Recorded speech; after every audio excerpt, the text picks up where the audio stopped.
ओम श्री विष्णवे नमः। कैसे हैं आप सभी? आज आप सभी को एकादशी व्रत की शुभकामनाएं। वीडियो में जानेंगे, समझेंगे एकादशी व्रत की सुंदर कथा, साथ ही तुलसी माता की कहानी भी इस वीडियो में जानेंगे।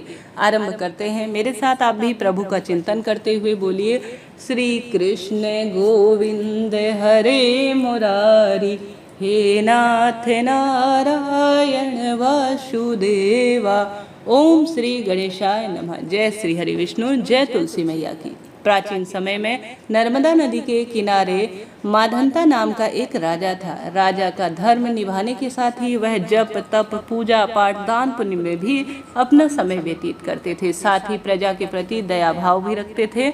एक बार तपस्या में लीन थे तो उन पर उनके एक पैर को भालू ने चबा डाला और राजा को जंगल की ओर खींच कर ले जा रहा था। भक्तजनों, तब राजा ने भगवान विष्णु से प्रार्थना की कि भक्त की पुकार सुनो।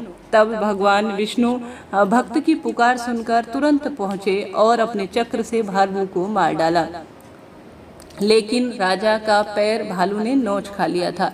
इस बात का राजा को बहुत दुख हुआ। राजा को दुखी देखकर भगवान विष्णु ने कहा कि राजन, भालू ने तो जो तुम्हारा पैर काटा है वह पिछले जन्म के तुम्हारे कुछ पाप थे, जिस कारण से यह कार्य तुम्हें भुगतना ही था, जिसकी सजा तुम्हें इस जन्म में मिल रही है। राजा ने अपनी मुक्ति का उपाय पूछा तो उन्होंने कहा कि राजा, कुछ पाप तुम्हारे बचे हुए हैं। अगर मुक्ति चाहते हैं तो मेरी बात ध्यान से सुनो। हे राजन, तुम मेरी 12 अवतार मूर्ति की पूजा वरुथिनी एकादशी का व्रत करो और विशेष पूजा आराधना करो। साथ ही तुम्हारे इससे पाप कट जाएंगे और व्रत के प्रभाव से तुम्हारे जो अंग विग्रह हुआ है वह भी दोबारा आएगा और तुम संपूर्ण अंगों वाले हो जाओगे। इसके बाद राजा ने वरुथिनी एकादशी का व्रत धारण किया तो वह पूर्ण रूप से स्वर्णांग हो गए, अर्थात पूर्ण रूप से अंगों से परिपूर्ण हो गए और जाने अनजाने में हुई उनकी भूल चूक और पिछले जन्म के कर्म भी पूर्ण रूप से नष्ट हो गए। इतनी सुंदर महिमा है एकादशी व्रत की।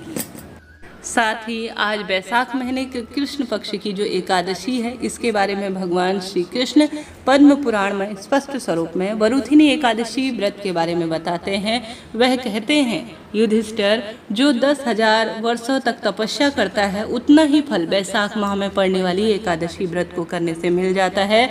धुंधमार और माधंता जैसे कई राजाओं ने इस एकादशी का व्रत किया, जिस कारण से उन्हें विष्णुलोक में एक विशेष स्थान मिला। यह एकादशी इसलिए भी खास है क्योंकि यह वैशाख माह के पवित्र माह में पड़ती है। इस महीने और तिथि दोनों स्वामी भगवान विष्णु ही हैं, अर्थात श्री हरि विष्णु वैशाख महीने के भी स्वामी हैं और एकादशी के भी स्वामी कहे जाते हैं। इस व्रत में भगवान विष्णु के मधुसूदन स्वरूप का पूजन का विधान है। इससे हर तरह के पाप नष्ट हो जाते हैं। भक्तजनों, इससे आगे श्री कृष्ण भगवान कहते हैं, वैशाख महीने के कृष्ण पक्ष की एकादशी पर भगवान विष्णु के लिए व्रत उपवास किया जाता है। इससे कठिन तपस्या के बराबर ही फल मिलता है और पुण्य में खूब अधिक बढ़ोतरी होती है। घर परिवार में सुख समृद्धि आती है। इस दिन पूजा और व्रत करने से भगवान रक्षा कवच के रूप में उस व्यक्ति के साथ हमेशा रहते हैं। इसलिए इसे वरुथिनी एकादशी का सुंदर स्वरूप दिया गया है। यह सौभाग्य देने वाली, सब पापों को नष्ट करने वाली और हमेशा ही परिवार की रक्षा करने वाली कही गई है। इस दिन भगवान विष्णु की पूजा आराधना संपन्न होने के बाद अपनी श्रद्धा के हिसाब से अन्न और जल का दान भी मनुष्य को करना चाहिए। मान्यता है कि इस दिन दान करने से मोक्ष मिलता है और सभी पाप नष्ट हो जाते हैं। पौराणिक मान्यता के अनुसार राजा माधांता ने इस दिन भगवान विष्णु की उपासना की थी।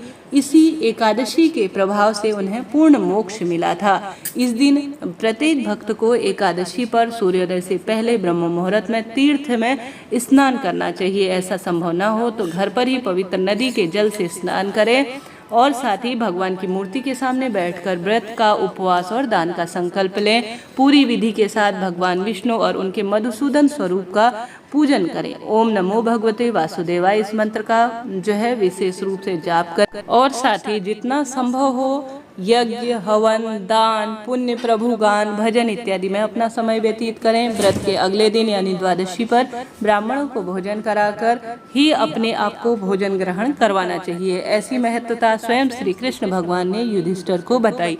अब आज एकादशी व्रत के दिन तुलसी माता की कथा सुनने से भी जीवन धन्य हो जाता है। तो मेरे साथ आप सभी बोलिए, ओम तुलसी देव्यै नमो नमः। जय श्री हरि विष्णु, जय माँ लक्ष्मी की। आरंभ करते हैं। एक बुढ़िया माई थी जो कि हर एक बैसाख महीने में और कार्तिक महीने में और माघ महीने में विशेष तुलसी माँ का पूजन किया करती थी। तुलसी जी को सींचती थी और कहती थी कि हे तुलसी माता, सत का दात दे, मैं तेरी बिरला मैं तुझे सींचूं। मुझे बहू दे, पीताम्बर की धोती दे, मीठा मीठा गास दे, बैकुंठ में वास दे, चटक की चाल दे, पटक की मौत दे, चंदन की काठ दे, रानी सा साज दे, दाल भात का भोजन दे, 11 की मौत दे, कृष्ण जी का कांधा दे। तब माता तुलसी नियमित रूप से अपने भक्त की यह बात सुनती और चिंता में भगवान से कहती कि तुम जो है, मैं इसे किस स्वरूप में पूजा करूं, कैसे इस मेरे भक्त की मनोकामना करूं। वह इसी चिंता में नियमित रूप से परेशान और सूखी जा रही थी। तब श्रीहरि विष्णु अपनी माँ तुलसी से पूछे कि हे तुलसी, तुम नियमित रूप से क्यों मुरझा रही हो और क्यों सूखे जा रही हो। तुलसी माता ने कहा कि एक बुढ़िया रोज आती है और मेरी नियमित रूप से पूजा करती है और मुझसे कुछ विशेष मांगती है। अब मैं इसे सब कुछ तो दे दूं, परंतु कृष्ण का कांधा कहाँ से लाऊं। तो भगवान बोले, जब वो मरेगी तो मैं अपना कांधा उसे स्वयं देने आऊंगा, तो बुढ़िया माई से कह देना। जब बुढ़िया माई मर गई तो सब लोग आ गए और बुढ़िया माई को ले जाने लगे, तो वह किसी से भी नहीं उठी, इतनी भारी हो गई। तब भगवान एक 12 वर्ष के बालक का रूप धारण करके आए। बालक ने कान में माँ से कहा कि बुढ़िया माई उठ जा, हल्की हो जा। बुढ़िया माई जान गई कि यह तो कृष्ण है। बुढ़िया माई से उन्होंने चुपचाप से कान में कहा, बुढ़िया माई मन की निकाल ले, पीताम्बर की धोती ले ले, मीठा मीठा घास ले ले, बैकुंठ का मेरी तरफ से वास ले ले, चटक की चाल ले ले, पटक की मौत ले ले, कृष्ण जी का कांधा ले ले। यह सुनकर बुढ़िया माई मन ही मन मुस्काई और हल्की हो गई। भगवान ने कांधा दिया और बुढ़िया माई को बैकुंठ में वास मिला और उसे मुक्ति हुई। हे तुलसी मैया, हे एकादशी मैया, हे श्री हरि विष्णु, जो भी आज के दिन इस दिव्य कथा को सुन रहा है उसे बुढ़िया माई जैसे जीवन में सब कुछ प्रदान करना। इतनी सुंदर महिमा है तुलसी माता के पूजन और इस बैसाख महीने की इस सुंदर कथा का। आप सभी के लिए भी यह वीडियो उचित उपयोगी रहती है तो कृपया लाइक करें, शेयर करें, श्रवण करें।